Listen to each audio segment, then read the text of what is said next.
This program was made possible by contributions to your PBS station from viewers like you. Thank you.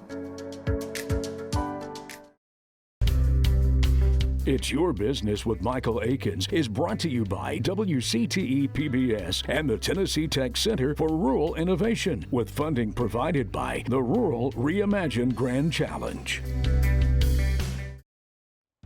Sometimes when starting a business, an entrepreneur knows exactly what they want right from the beginning. However, other times, life drops that opportunity in your lap and you just have to go for it. In this episode, we meet two entrepreneurs who fall into the latter category and found themselves with an opportunity of a lifetime that they just couldn't pass up.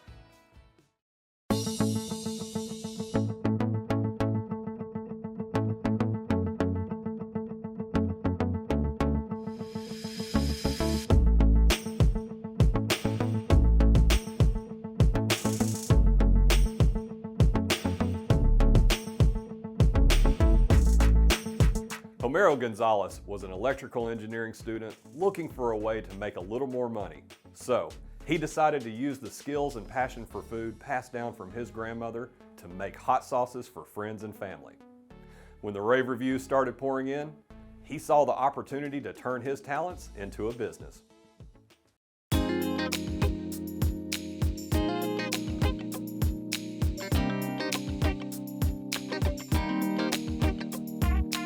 We're here in Cookeville, Tennessee with Homero Gonzalez, owner of Harmacy Hot Sauce Company. Homero, welcome to the show. Thanks for having me, Michael. So you own and operate a hot sauce company. Tell me, how did you get the idea? How did you get started? And how long have you been doing it? The foundation of this came from cooking for 15 years. It's just been a hobby ever since my grandmother, would feed me as a little Cuban kid. I always ate well, and I learned the love language that is sharing food with others, and that is always something that's been very important to me. So fast forward to 2018, having a wing night with friends, we have a whole hot sauce collection there, and I tried one that was the most delicious sauce that I had ever tried to date at that point, and I wanted to have some for the house, so I went to go buy some, and it was $12 for a little 5-ounce bottle, and I thought, no, I can do this. I've got the skill to do this, and took inspiration from that and started kind of creating my own concoctions.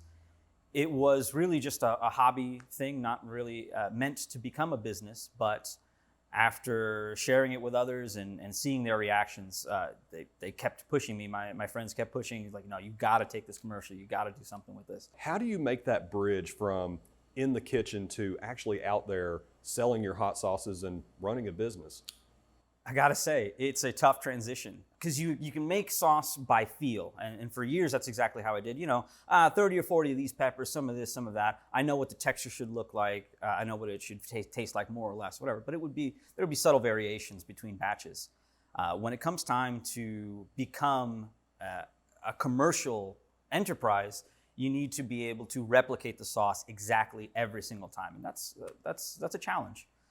There are differences in the peppers themselves and your produce. You have to write down the ingredients to the gram to make sure that I can create the exact same sauce every time. So, a lot of people will typically want to go to a more urban market where there's more people, where they can potentially have more customers, but you've stayed in this rural area. Why is that? Well, because it's a little cheaper to start, and I was able to work with another brewery, Jighead Brewing, and they had a shops and hops market last year, and it was inexpensive to set up at, and I was able to kind of get my feet wet in terms of the vendor environment. So learning how to talk to people as they walked around, how to grab attention and share my product and describe it in an environment that wasn't quite so fast-paced. Some people may have noticed we're here at Hicks Farm. This is where your operations are located, is that correct? Yes, opening up here at Hicks Farm has allowed me to create much larger batches and create more sauce more effectively. So with less effort, I get more product. Well, how did this partnership come about? Getting started at Hicks Farm involved help from the mother of my brother's children. She is a bartender here and has been for a long time, and the Hicks community, both the customers and the employees, are very tight-knit. They all look out for each other, and they're great folks. So noticing that there was an opportunity here, an opening for a small business to use some kitchen space, she connected us, and it's been awesome ever since. So what advice would you recommend to other small business owners? I think a lot of times us as entrepreneurs, we want to do everything by ourselves, but partnerships are so incredibly important. What would you say to that? It is a difficult thing to let go and trust others with helping further your business, but you've got to do it. You can only do so much. You're only one person. And I am guilty of wanting to have a hand in every single thing that I do, but entrusting others to help is the way forward. What would you say the most important thing that you've learned along this journey has been? That the biggest obstacle can honestly be whether or not you believe you can do it. That was the very first step into making this a reality, was getting myself out of the way. And just, it sounds cheesy, but believe that you can do it. You can really do much more than you think you can if you set your mind to it. What do you think the future holds for Harmacy Hot Sauce Company? I would love to turn this into a national brand. I think that this has the capacity to be enjoyed by people from coast to coast, and I'm gonna do the legwork to try and make that happen. Well, I have no doubt that you'll be able to do it. And speaking of enjoying, could we try some of your hot sauces? I would love nothing more. So these are all like daily eating level of hot, so they've got a really, really great flavor and a reasonable present amount of heat without being overwhelming. This is called Totex Tears.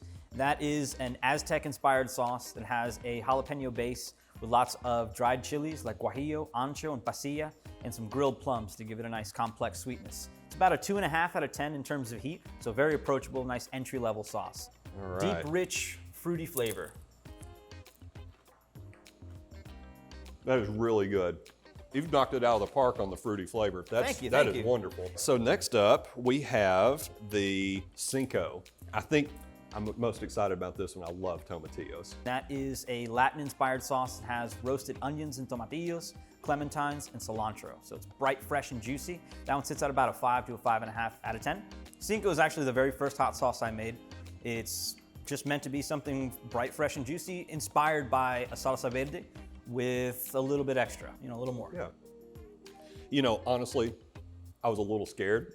I'm not a hot sauce person. I don't enjoy spicy foods, but this is, without a doubt, this is flavor. I mean, the heat is there, but it's not overpowering like a lot of the other hot sauces that I've tried before and ultimately have been turned off to.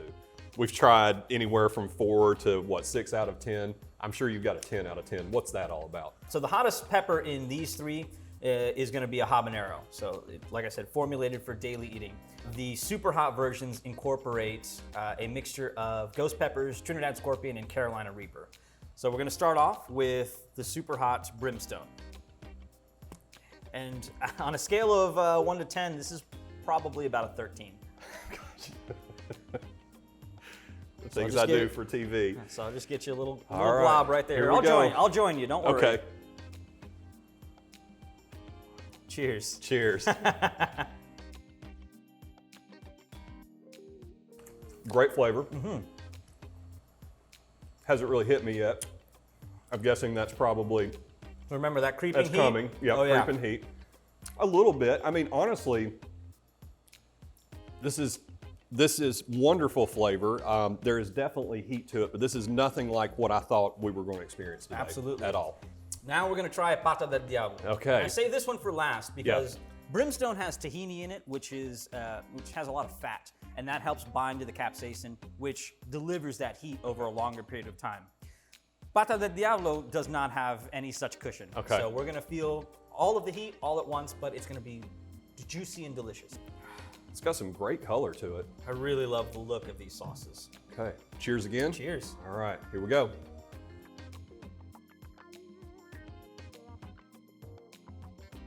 Same flavor profile. Kicking up the heat quite somewhat, but nothing unmanageable. So I think, anybody out there that really likes hot stuff, you come correct on the heat. You've absolutely got it there. but you've got the flavor. This is wonderful. Thank you very much. I appreciate you saying so. Well, Homero, I really appreciate you coming on the show. Thank you so much for letting us sample, and thanks for telling us about your journey. It's been my absolute pleasure to share.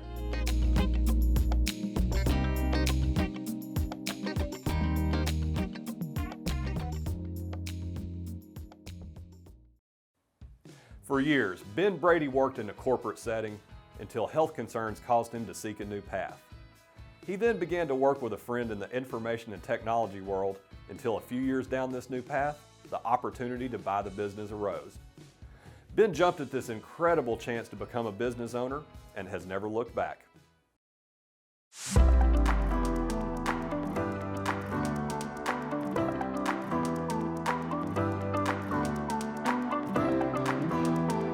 We're here in Cookeville, Tennessee with Ben Brady, owner of CipherTek Systems. Ben, welcome to the show. Thank you, Michael. It's good to be here. So let's get started by telling us, what is CipherTek? What do you all do?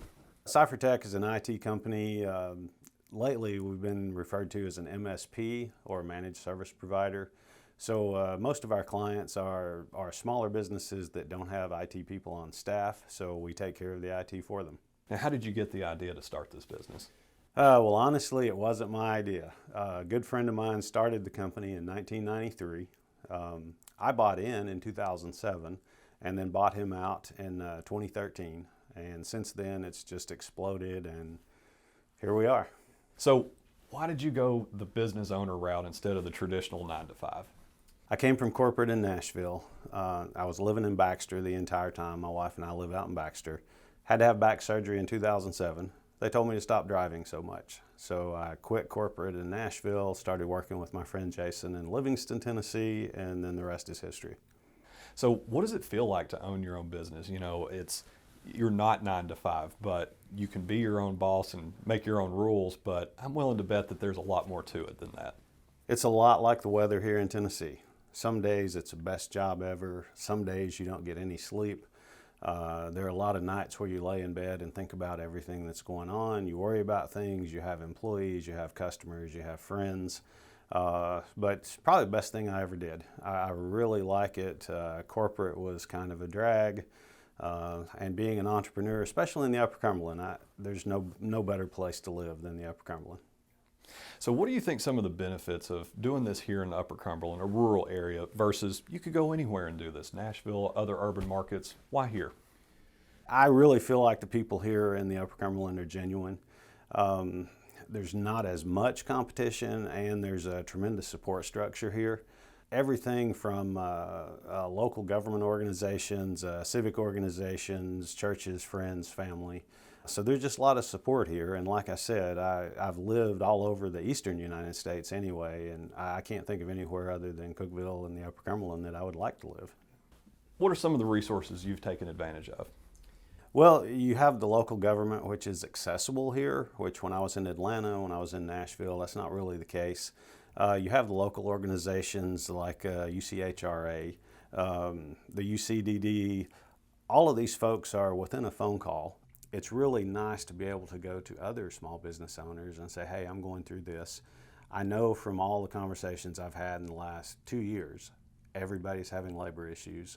And it's just good to be able to go to some of these groups and some of these support people and say, hey, here's what's happening with us. And they say, yeah, that's happening with us too. You know, talking about support, we've also had the Small Business Development Center here on the show many times. Have you ever interacted with them before? Oh yeah, the Small Business Development Center over there, and Tennessee Tech as a whole. You know, one of my degrees was from Tennessee Tech in 1998, so Tech is like family. And everybody that I've ever met over at Tennessee Tech has went way out of their way to help me when I needed it. Of course, they occasionally call and say, hey, can you donate to this? And absolutely, it's a two-way street there. And Tech is such an integrated part of this community. They bring a lot of benefit to the community, and it allows our small town to actually feel like it's bigger than it is. What are some examples of cybersecurity risks? October is Cybersecurity Awareness Month, every October. And it doesn't matter if you're a Fortune 500 company or if you sell lemonade and you make $500 a month. If you're plugged in, if you're on the internet, cybersecurity is an issue. And what we try to do in October, and not we as CipherTek, but us as a whole in the IT industry, is try to raise awareness to cybersecurity. The biggest risk is being connected. We truly have moved into a data world. It's all about the data. Some businesses, for example, financial and healthcare, I would argue that their data is more valuable than their money. On the black market, a medical record goes for about $65. So that's a big deal. And of course, government regulations in healthcare and financial, so they have standards and compliance that they have to follow.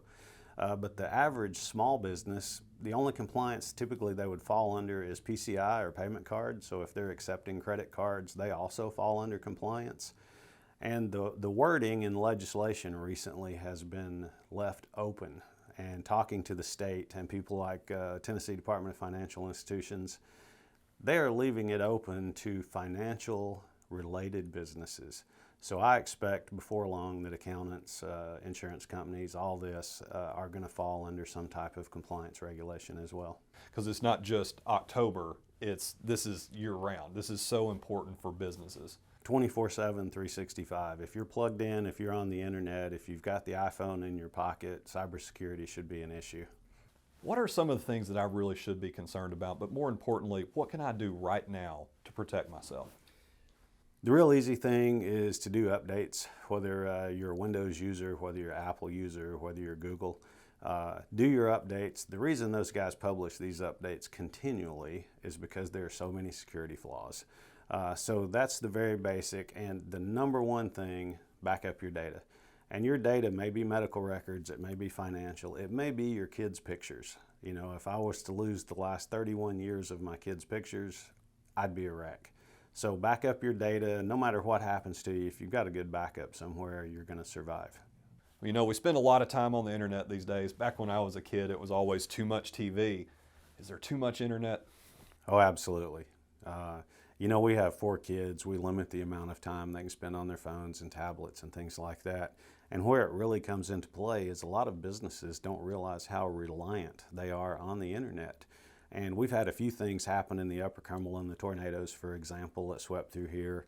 One of our major providers had an outage a couple of weeks ago, and businesses don't realize just how crippled they are without that internet access. What are some tips that we can reduce our internet usage? I tell my kids all the time, they hate this, go outside. Lay your devices down, go outside, see the world. But the small businesses especially, you need redundancy. If you can't process transactions, if your employees can't work. We had a company in Cookeville that had to send home about 70 employees because they didn't have internet access. And you just don't realize how dependent you are until you take it away. And after the tornadoes, Michael, I've recommended that everybody, every small business, run through a small disaster test and just find out what it would be like if they didn't have internet for a while. Thinking about when you bought in back in 2007, what do you know now that you wish you knew then? There's a direct relationship between success and how much you're willing to work. And when I left corporate, it was not uncommon for me to work 50, 60 hours a week in corporate. It's not uncommon to work 70 or 80 as an entrepreneur. And that's not always. Obviously, working for yourself, if you need to take a week off, you can take a week off, and you really don't have to ask permission. But the Upper Cumberland's been growing. We've been growing. It's been amazing. So there's a lot of small business owners that have just started out that watch the show, or maybe even more people that are thinking about starting a business, but they just haven't crossed that fence yet. What advice would you give to them? I would say go for it. Reach out to all the resources available. Don't be afraid to ask. And one of the things in our part of the country that you will find amazing is if you ask, people are willing to help. There are a lot of tremendous resources. There are a lot of retirees in our area that have been through this before. Ask them.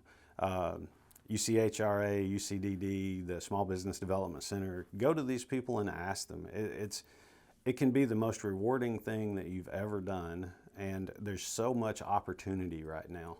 Well, Ben, this has been a great conversation. I want to thank you so much for being on the show today. Thank you.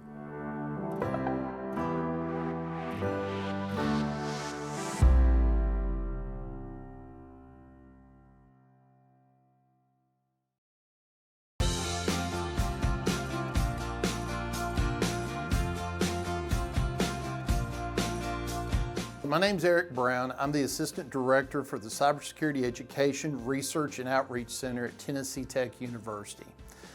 Our center was formed back in 2016. We are an NSA designated Center of Academic Excellence in Cyber Defense Education. With such a long name, we refer to the center as CROC because no self-respecting computer scientist is going to use that many syllables. At CROC, all of our activities are organized around our three goals: education, research, and outreach. Our education goals obviously support classroom activities, extracurricular activities including cyber competitions and student organizations. Our research efforts range from vehicular network studies, to malware analysis, to business risk assessments, and other activities related to overall cybersecurity studies. And finally, on outreach, we work with anybody that will listen to us. That may be a K-12 classroom, that may be a senior citizen center, and that may be a community forum simply wanting to know more about cybersecurity or a particular topic in the area. This work also includes significant work with small businesses, which is an interesting topic for this area because we still have businesses in the Upper Cumberland that believe our geography protects us from cybersecurity attacks. And we constantly find ourselves explaining to small businesses, your geography no longer protects you. Once you plug into the internet, you are part of the greater world and will always be part of the greater world. Part of our work in the small business sector focuses directly on the common sense things that businesses can do to better position themselves for cyber safety. It's not amazingly technical things, it's common sense.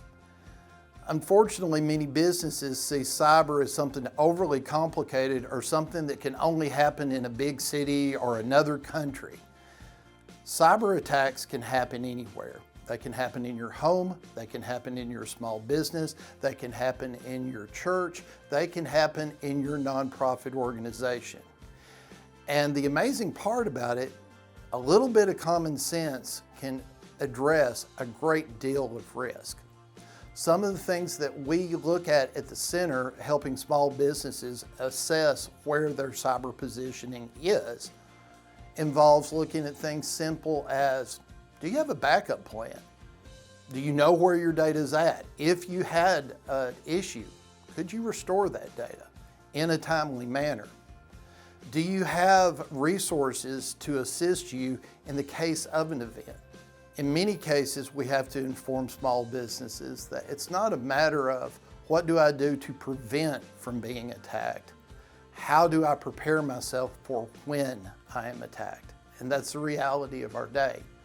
So simple business continuity efforts can help a lot. Again, I've mentioned backups. Patching the systems in my network to make sure that they are truly up to date. That old machine that sat in the corner for 20 years because it didn't need to be fixed probably is now a cyber liability in your organization. How are you handling all the mobile devices that are in your building now? The smartphones, the laptops, the tablets, the watches that people have strapped on their arms. You have a multitude of mobile devices floating in and out of your network. How are you dealing with those things? And then the greatest challenge that we've had in recent years with COVID, your office just left your office and went home to a network that you know nothing about and you can do nothing to protect directly. How do I deal with a mobile workforce that may never return to the office? All these are challenges that we look at and the simple things that can be done. Consider the things that you can do in your home and your office that can make your cyber life easier and hopefully safer. Things to consider at both places. Multi-factor authentication, that sounds like a really big word, but it simply is, have something besides your password protecting your information.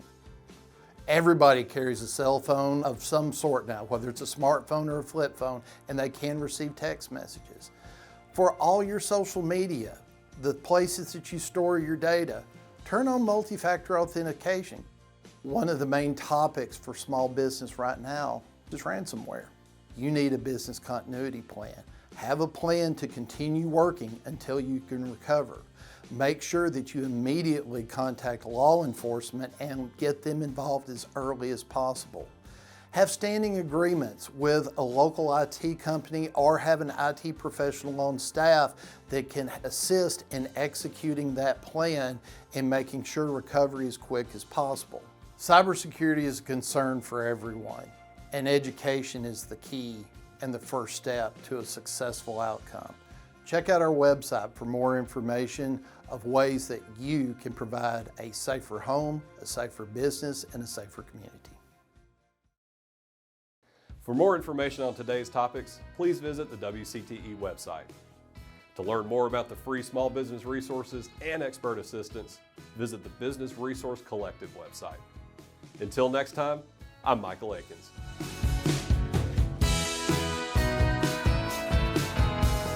Well, Homero, I really appreciate you coming. It's hot! Oh, man. Just to end like that. This is Michael Aikens signing off. It is hot.